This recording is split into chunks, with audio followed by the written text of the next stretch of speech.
Hello, everybody. This is Out of Order. My name is Anthony Buono. My name is Ben Mayer. And the UAW has won a massive victory in the South. So workers at a Volkswagen plant in Chattanooga, Tennessee have voted overwhelmingly to join the United Automobile Workers Union. This is the first non-union auto plant in a southern state to ever do so.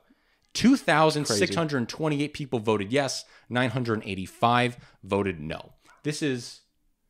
I mean, it's revolutionary. It's revolutionary. Groundbreaking. It's Yeah. actually groundbreaking. Yeah. The southern states of the United States have been hyper anti-union, and they've made their whole business model being anti-union. Yeah, they've become a safe haven for auto producers that aren't the big three, basically. Yes. Yeah. It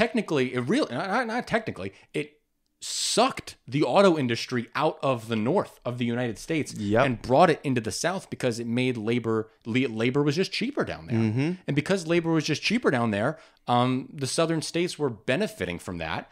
And now that's finally looking like something might change, because if the North is unionized and the South is unionized, we can have some type of labor compensation parity between the two regions, and there won't be this arbitrage of labor going on anymore where working people get screwed, right? Exactly. And so now this is a part of a new UAW effort to broaden their scope. So this is a quote from Shawn Fain. "Tonight, you all together have taken a giant historic step. Tonight, we celebrate this historic moment in our nation's and our union's history. Let's go to it and go to work and win more for the working class of this nation."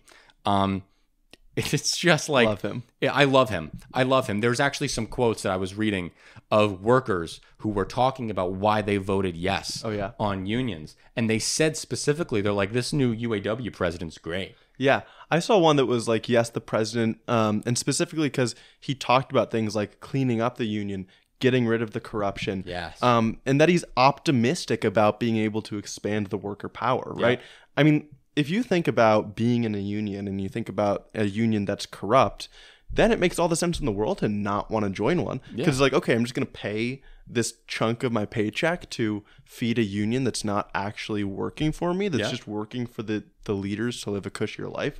Why would I vote for that? Yeah. And that makes perfect sense. Yeah. And this Chattanooga, Tennessee branch, this isn't the first time they voted. This is the third time. They voted 2 times previously to join the union, and they have rejected it both times. Yeah. Finally, third time's the charm, they voted to join it. And I bet you it's a lot because the UAW cleaned up. Yes. They've democratized a lot more. Definitely. I mean, and this is a huge, I mean, more than 70% voted yes. A massive It's victory. huge. I want to go into union. Some people might be watching this and they hate unions. Yeah. Well, I want to give some examples of what the union could bring to these workers in Chattanooga, Tennessee. There is undeniably superior pay. You can just look at the pay stubs between North and South. That's obvious. But there's also a greater deal of security.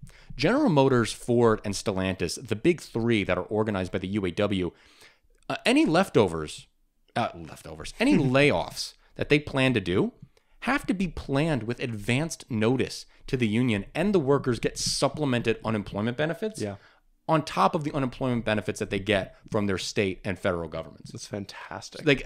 So already, right, non-union plants don't take those type of measures. If that's something that can be brought to non-union plants, that alone is enough of a reason to want to join a union. Definitely. Okay? On top of that, the UAW contracts provide healthcare coverage that is almost entirely paid by the companies.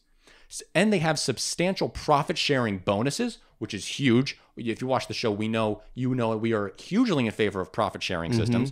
Cost of living adjustments to insulate workers from inflation. Cost of living adjustments are that your salary can be decimated in 5 years if you don't receive regular cost of living adjustments to your salary, right? And then also generous retirement programs are offered through the UAW workers, but not to non-union workers. Yeah. All of these things together make joining a union a no-brainer. Yeah, absolutely. No-brainer. Absolutely. Now, what the UAW is going to want to do here is build off of this victory. They don't want to stop at Chattanooga, Tennessee. They want to go to Arkansas. They want to go to Alabama, and they're gonna. So a vote will take place in May at a Mercedes-Benz plant in Vance, Alabama, near Tuscaloosa. The UAW is hoping to organize a half a dozen or more plants over the next 2 years. And this is what's so exciting here, guys, because the next the next UAW contract negotiation is going to be in 2028.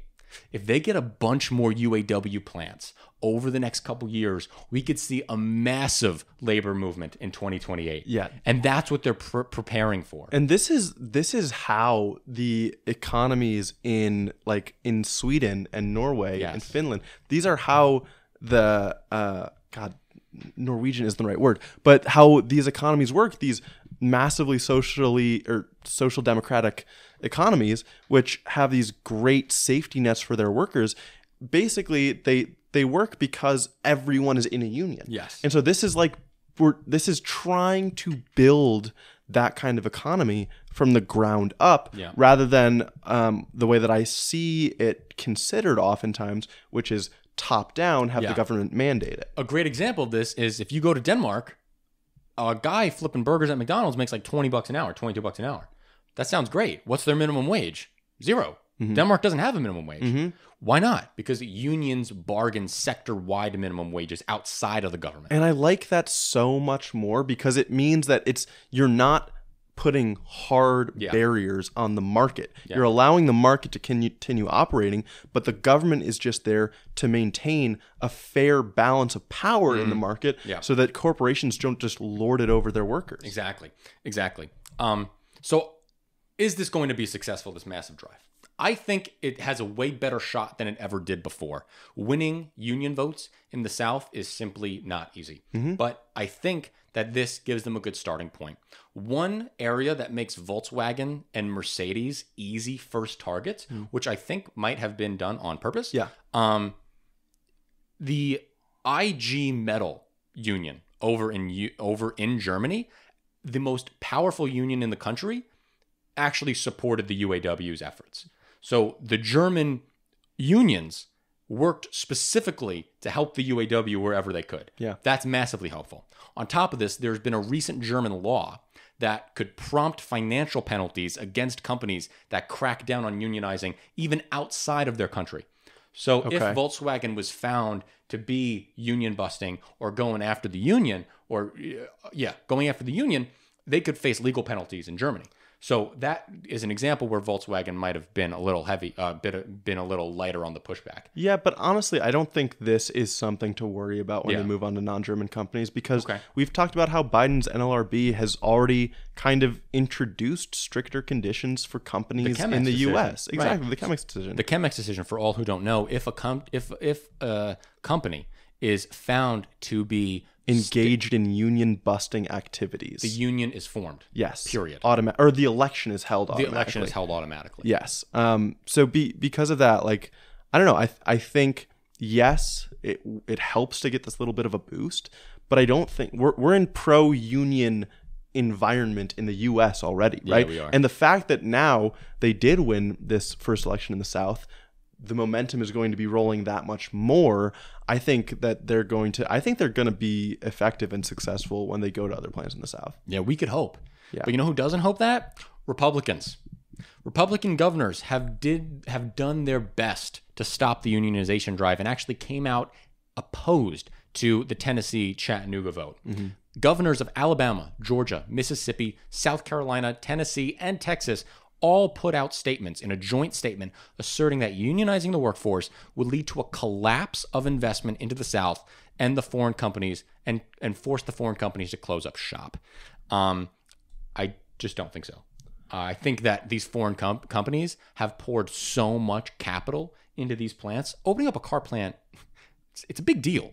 And so they're not just going to abandon their car plant because their profits get a little bit hurt by giving more benefits to their workers. I lean that way. I will be curious. I want to see if we get word of any more closures. Yeah. Because as you described at the beginning of this segment, the reason they went to the South in the first place is because they did have right to work laws. Yes. The unions weren't there, right? So it's almost like it makes you think if they never had the investment there and the South didn't have right to work laws, would they have ever gone there?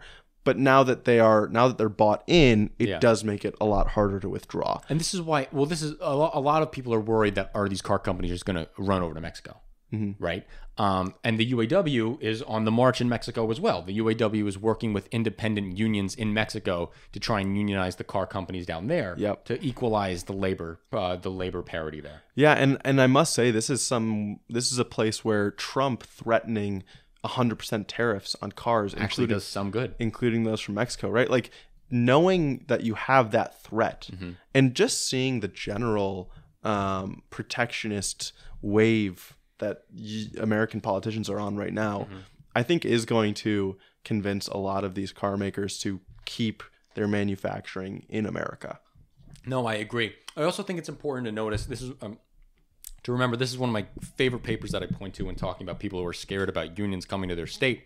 There's a great paper by John Denaro and David Lee from Princeton, and it's titled, "Do Unions Cause Business Failure?" And I'm not going to go through it in all here, but their analysis yields the result that there is no union effect on business dislocation over a 1 to 18-year time horizon.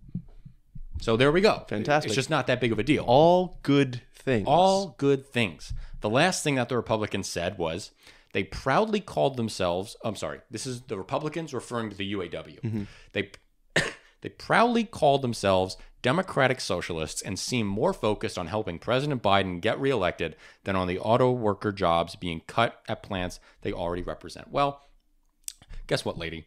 I'm assuming, lady, I'm thinking of the Sounds governor like Karen. of I'm thinking about the governor of Alabama right now in my head. Okay. The Biden administration pushing for great rule changes that are pro-labor in the NLRB, that does make unions want President Biden to win re-election. Yeah. When he appoints people who get the Chemex decision, who get rid of non-competes, as we are going to talk about in a later episode this week, we're going to be talking about how they are expanding the rights of workers to receive overtime compensation for salaried employees. Okay? So yeah, the UAW is interested in getting President Biden reelected because he's doing what's right for working people when it comes to his labor rights most of all. Yeah. And if you're upset with them being called Democratic Socialists, first of all, I've never seen Sean Fain call himself a Democratic Socialist. That's awesome if that's true, but I don't think that's the case. Yeah, I don't think so either. I'd be curious. What is Democratic Socialism to you then if you're talking about unions being Democratic Socialists?